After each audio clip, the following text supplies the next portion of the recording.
Okay, hey guys, it's Crone again. This is going to be lesson 3 in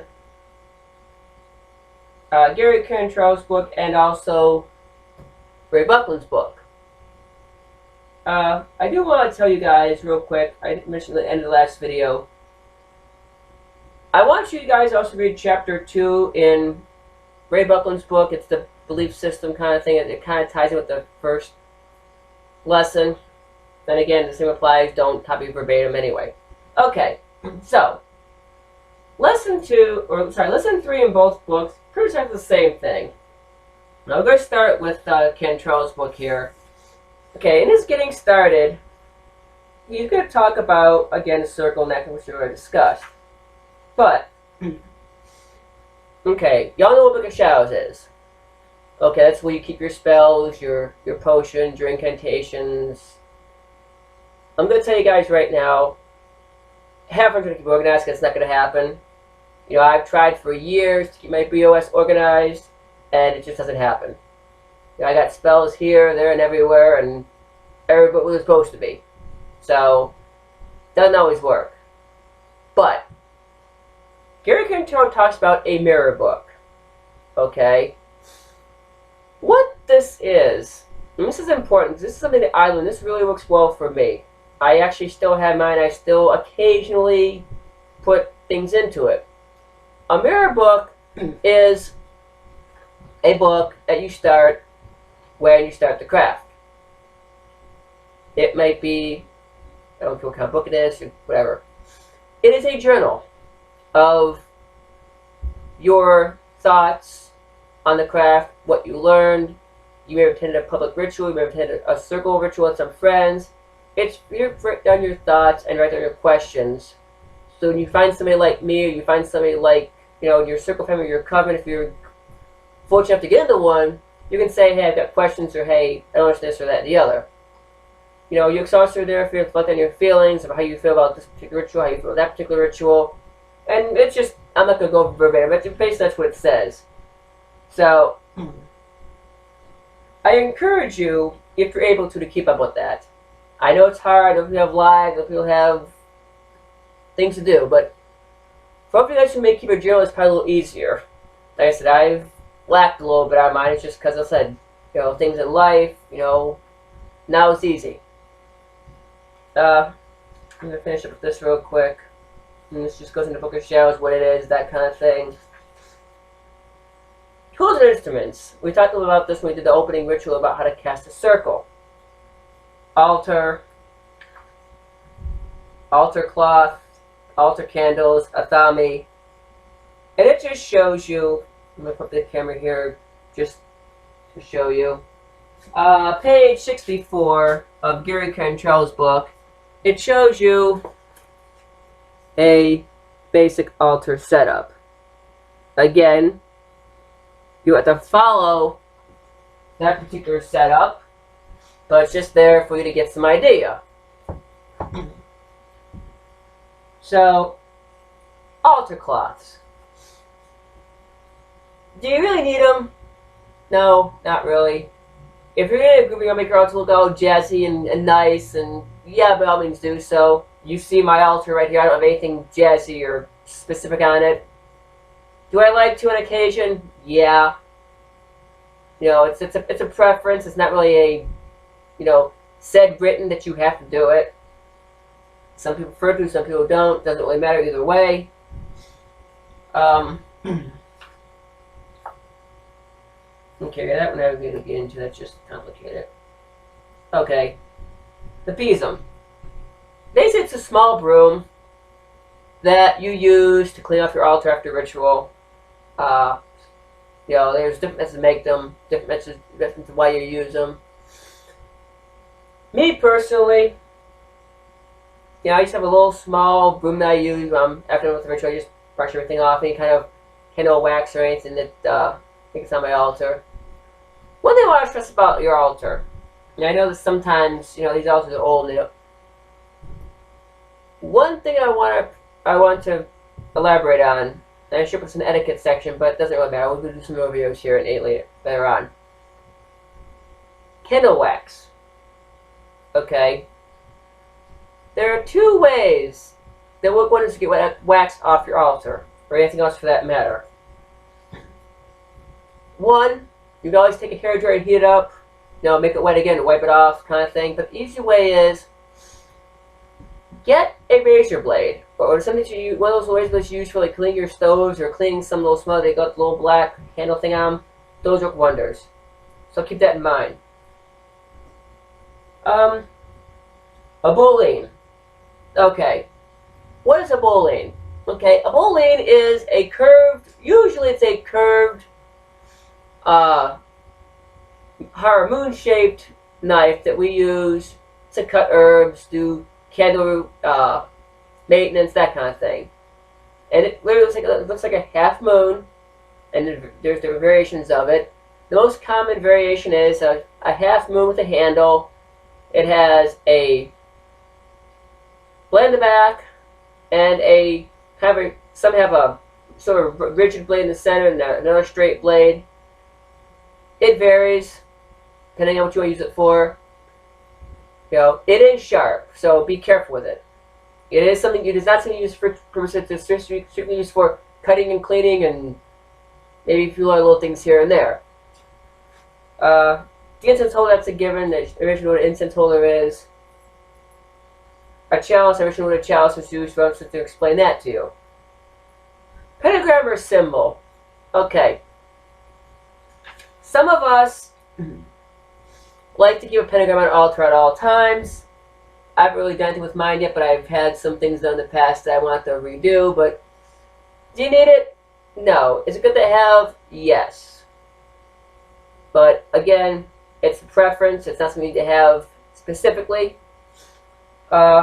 Next thing it talks about is the purifying sage. Okay, again, that's done after ritual. You purify your altar, your circle area, your temple, your sacred space, whatever you want to call it. You basically, it's a bundle of white sage. It's bundled with some string. You light it. You shake it around. That's your altar. You can do incense the same way. It doesn't matter what you choose to do. Just as long as you keep your altar, temple area clean, purified of all negative energies that you might inadvertently or inadvertently encounter while you're doing some sort of ritual or practice. The salt container, again, a preference, that we need it. The same concept of purification. Okay, I do want to come around and show you this. What I talked about in the other video about the pentagram, and again, this is backwards, so bear with me. As you can see, the top portion is your spirit. Then you have your earth, air, fire, and water. And the constant circle of life. So I'm going to kind of try to get this in focus here so you can see it. I don't know how good that is, but you get the idea. We did talk about that. We talked about the sword. We talked about the wand. The water container we talked about, which we're not going to get into. That's just if you want holy water on for your rituals and that sort of thing. Preparation for ritual rites. Okay. Preparation for a ritual is your basic, getting your candles in the right place, getting the tools you need, the elements that the potions or incense or spells you might have written down. Prepare that before you cast your circle, kind of thing. So this is basically saying, again, you can read this at your leisure. Purifying the area. Okay. I'm going to touch this a little bit because this is a preference, but some witches prefer, and this is a preference, to have a bell in their altar. Any kind of bell will do. You don't need any kind of big gong or anything like that, but let's say you can't. What you want to do is, some people prefer to purify the air by holding the bell up in the air, smacking it, ringing it 3 times so it goes ting, the vibrations purify the air. You can do that if you desire. I prefer not to most times. I have done it. So, that's a preference thing. Okay, so He has a long spiel about that in his book. We've covered Casting the Circle. We covered the directions. Also in the Gary Cantrell's book, on my page at 75, he prefers to use, and he uses the west, or the east altar point, which is fine. And he uses, east quarter yellow candle, south quarter red candle, west quarter blue candle, and north quarter green candle. That's perfectly fine. We discussed that in the circle casting video. Calling chords we discussed. Deity invocation. I'm not going to get that right now. I'm not going to get the OTO thing right now. Closings are going to discuss. Okay. So, done with Cantrell's book here. And, okay, now we're going to go into Buckland's book here. And it's pretty much the same thing. Working tools, knife. It goes into the description of what each tool is used for. Now, Ray Buckland is a very interesting individual. I have had the opportunity to meet him, and I have to tell you, he's a really, really great person. He's a very easygoing, open-minded person. He tends to do a lot of work himself. And when I say that, I mean by he prefers to make everything. Okay? Make your thigh, make your robe, make your tools. That's all great and fine and dandy. If you want to do that, that's fine. I'm nothing against that. But this, for example, okay? This is nothing more than a purple graduation robe I found at a junk shop. It's not jazzy. It's not something spectacular, but it works. Okay? So, again, use your imagination. But he goes into about making the athame, using the wood, that kind of thing. And then he has a little ritual here for it if you want to go through that. And tells you how to make it and that kind of thing. And then just more about ceremonial tools and the sword and what he prefers to use and that sort of idea. He goes into a wand, dress.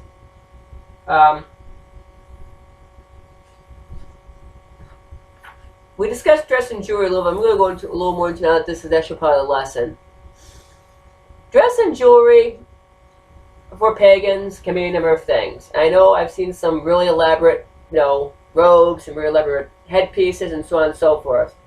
There's nothing wrong with that. Use your creativity. That's what we do. Okay? Don't mind me, my sassy back for the last couple of days. If I sound funny, that's probably why. It makes sense to keep doing my throats. I keep clearing them. But anyway. There's nothing wrong with expressing yourself in the craft. There's nothing wrong with that whatsoever. So, use your imagination. Do what you need to do. Make yourself look the way you want. Just don't do it says, hey, it looks funny, but, it won't happen, but just keep that in mind. Also, he actually goes and tells you how to make a regular seminole robe for yourself in here. And we get the jewelry. How to make a Viking hat, that kind of thing. Again, preference. Okay. Craft names. There's different alphabets in there, different ways to touch your craft name and so on. And then go to the questions. I want to touch on craft names.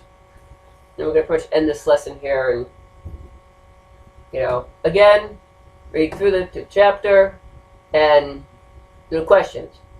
And again, not verbatim, but, get the idea of what you think the answer is and then check yourself on the answers. Craft names. Okay? A craft name can be anything from something you saw on TV to something you heard that you like as you put two names together. It can be anything. It doesn't have to be something extravagant. It doesn't have to... Okay. Some covens will give you your craft name. Some covens let you choose your craft name. Here's the thing I want you guys to consider as witches, though. Have a bunch of them. I'm going to tell you why. I have several that I let people know about, like Crowan, which I've been using for the last 5 or 6 years now. And have a few that you don't let people know about. Reason for this is, should you have to cast against somebody, say in your coven, or another witch, or somebody who's messing with you and knows your craft name, they don't know who you are. If they want to do a spell track on you, which we'll get into way later, they can't track you. So they can track your energy, but they can't really. It's complicated. We're not getting out right now, but a craft name is anything that you wish. It can be, that's anything from your TV show you saw. You like that name on a TV show. It can be from a movie. It can be from something you just created on your own. It can be your last name spelled backwards. It doesn't matter. It can be anything you desire it to be, and you can change it at any time. Most people just have the same name for many years. It's just easier, that way you can't say, and if I just have me, hey, how's so-and-so doing? Who? So-and-so. Oh, that person? Yeah, you do. It's the tall, skinny, oh, yeah, you changed him to such and such. Oh, okay. Let the community know you changed your name, because otherwise they don't know who you are. But you have as many names as you choose to go by. There's nothing wrong with having 1 or 2 craft names that people know about, 3 or 4 that not people know about. Again, I've got a few that I let people know and a lot that I don't let people know about. As long as your deities know who you are, that's all that should matter to you. So, again, just kind of keep that in mind when you do a ritual, for whatever reason, that know what name you use before you walk into your circle, because if you use craft name at all, I just want to go in my circle and do my thing. But to the craft community, know what name you're going to use for that particular day, because, that's just what it is. But for the craft community, pick one name and use it as much as you need to, because that way people don't get confused. But a craft name is what you make it. I mean, I've known people that have used some crazy stuff like, Lady Feather so-and-so, and, Lord Dragon such and such. Perfectly fine. I don't care. It's your preference. There's nothing wrong or right about it. I know people that have used names from Lord of the Rings. I know people that use names from Charmed. That's where mine actually comes from. I heard a name in Charmed and I liked it, so that's just what I use. That's why it just kind of found me. I said, hey, I like it. I'm going to start using it.